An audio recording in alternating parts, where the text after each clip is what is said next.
Olá pessoal, tudo bem?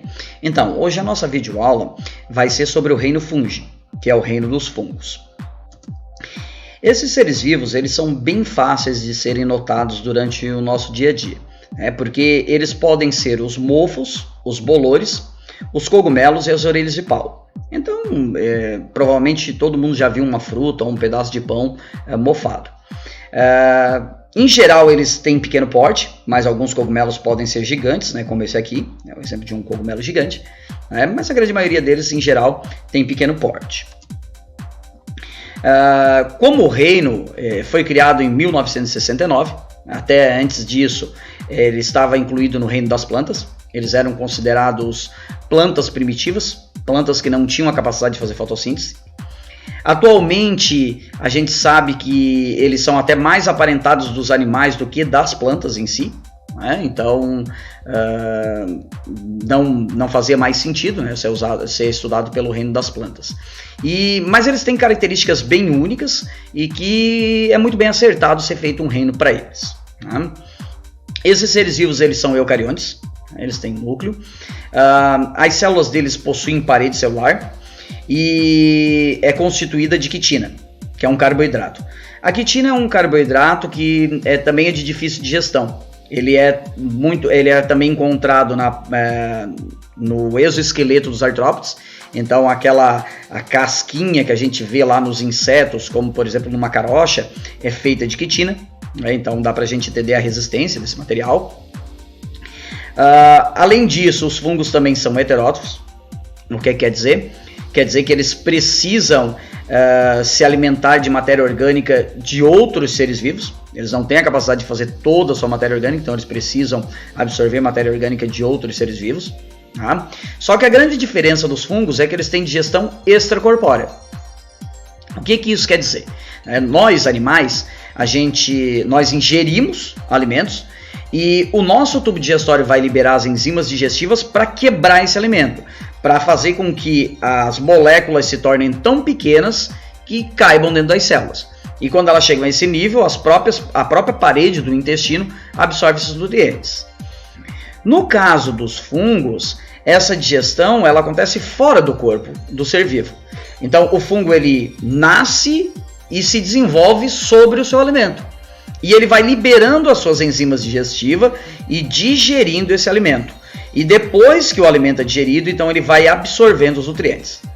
Como a digestão acontece fora do corpo, tecnicamente a gente chama ela de decomposição. Daí o fato dos fungos serem chamados de decompositores. Ok?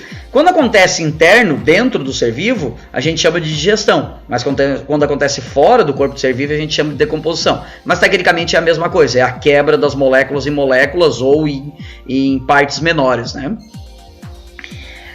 Com relação à constituição celular, os fungos eles podem ser unicelulares, ter só uma célula, e alguns podem ser multicelulares. Com relação a ser multicelular ou pluricelular, eu gostaria de fazer agora uma explicação, um parênteses aqui. Em biologia, muitos biólogos gostam de fazer uma distinção entre multicelular e pluricelular. Qual seria essa distinção? Geralmente, etimologicamente falando, pela origem da palavra, as duas palavras teriam o mesmo significado. Haja vista que a palavra multi em latim significa muitos e a palavra pluri em grego significa muitos. Então, etimologicamente, as duas palavras têm o mesmo significado. No entanto, a gente não pode esquecer de duas coisas. Primeiro, se houvesse um sinônimo perfeito, não haveriam duas palavras para ele. Então, se existe duas palavras diferentes, é porque tem que ter uma diferença. E a diferença é mais ou menos o seguinte. Quando um ser vivo tem muitas células, ele é feito de muitas células, mas essas células não chegam a um nível de tecido, a gente chama ele de multicelular. É o caso dos fungos e é o caso também das algas. Já quando um ser vivo, as células dele chegam a um nível de tecidos, que é o caso dos animais e das plantas, a gente vai chamar esse ser vivo de pluricelular. O que é a grande diferença entre um tecido? O tecido é um conjunto de células que sofreu diferenciação. Ou seja, tem vários conceitos, claro, tem um conceito melhor para tecido, mas para entender agora a grande diferença entre multicelular e pluricelular vai ser mais fácil dessa forma. O tecido ele tem células especializadas. Essas células elas fazem poucas funções e desempenham essas funções muito bem. E perderam a capacidade de fazer muitas outras funções biológicas. Já no caso de um ser vivo multicelular, as células não chegam nesse nível. Elas ainda são generalistas. Elas conseguem desempenhar praticamente todas as funções biológicas daquele ser vivo. Tá? No caso do fungo, as células não chegam ao nível de tecido, mas elas vão chegar ao nível de hifas. O que é isso? As células se fundem e formam filamentos. Aí nós vamos ter dois tipos de hifa. Nós vamos ter as hifas que são septadas, que são as hifas que ainda vão ter uma divisão interna. Se eu olhar ao microscópio, eu ainda consigo fazer distinção entre as células que compõem a hifa, né? Apesar de haver comunicação entre o citoplasma dessas células. E nós vamos ter as hifas cenocíticas. Essas hifas cenocíticas, elas não têm divisões internas. Então eu não consigo mais ver a distinção entre células. Eu vejo vários núcleos, mas eu não consigo mais ver a distinção entre as células, né? E as hifas, elas vão se entrelaçar e formar o micélio. Tá? Então, eu vou ter as hifas que vão se entrelaçar e formar o corpo do fungo, que é o micélio. A gente pode fazer uma analogia a, por exemplo, uma linha de lã. A linha de lã, dependendo da habilidade de quem está tricotando, ela pode formar um cachecol, um gorro, uma luva, um colete, um suéter, uma meia. Isso vai depender da maneira como ela é entrelaçada. O mesmo vale para o micélio de um fungo. Dependendo da maneira como as hifas se entrelaçam, ele pode fazer um corpo bem complexo, como é o caso dos cogumelos, ou um bem simples, como é o caso do mofo, né? Além disso, nos fungos que tem o cogumelo, a gente faz uma distinção entre micélio reprodutor, que é o cogumelo em si, e o micélio vegetativo, que é a parte que vai fazer a digestão e absorção dos nutrientes pro fungo, ok? Agora nós vamos começar a falar sobre as utilidades dos fungos, né? Os fungos eles podem ter várias utilidades para o ser humano. Uma delas é alimento. Vários fungos são comestíveis, e aí a gente dá destaque para os cogumelos. Tecnicamente, esses daqui não são cogumelos, mas quando chegar na classificação eu falo melhor. Mas se vocês forem encontrar no mercado, eles vão ser vendidos como cogumelos, né? Aqui nós temos várias espécies comestíveis, e muitas dessas não são muito fáceis de encontrar no mercado nacional, tá?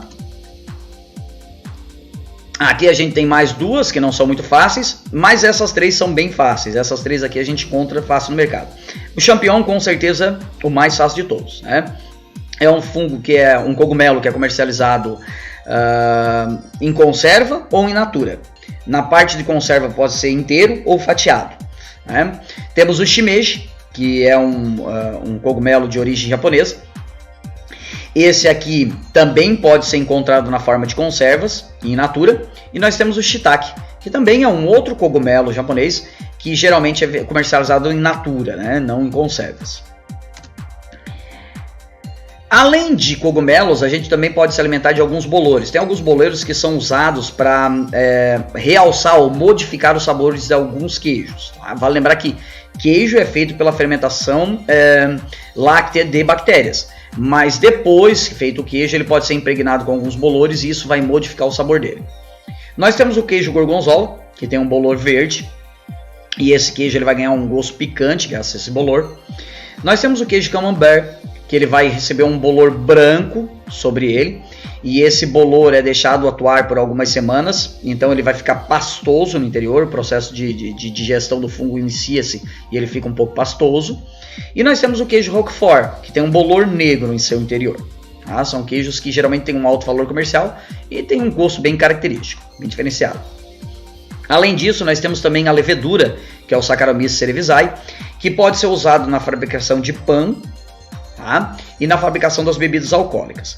Eu não vou entrar muito na questão da fermentação alcoólica, porque nós temos no canal uma videoaula que fala especificamente sobre a fermentação alcoólica, que é sobre o metabolismo da célula. Então, se você quiser saber um pouco mais sobre fermentação alcoólica, é só clicar no izinho que vai aparecer no canto da tela, e aí você vai ter acesso a essa videoaula, ok?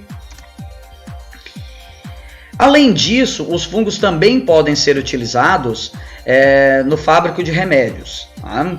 O primeiro antibiótico a ser descoberto pelo ser humano, né, foi a penicilina.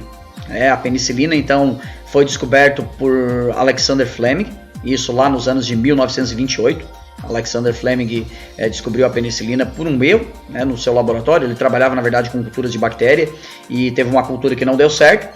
E ele, ao observar, descobriu que ela estava contaminada por um fungo, que era, na época foi chamado de Penicillium notatum, hoje alguns chamam de Penicillium chrysogenum, tá? A penicilina pode ser extraída dos dois.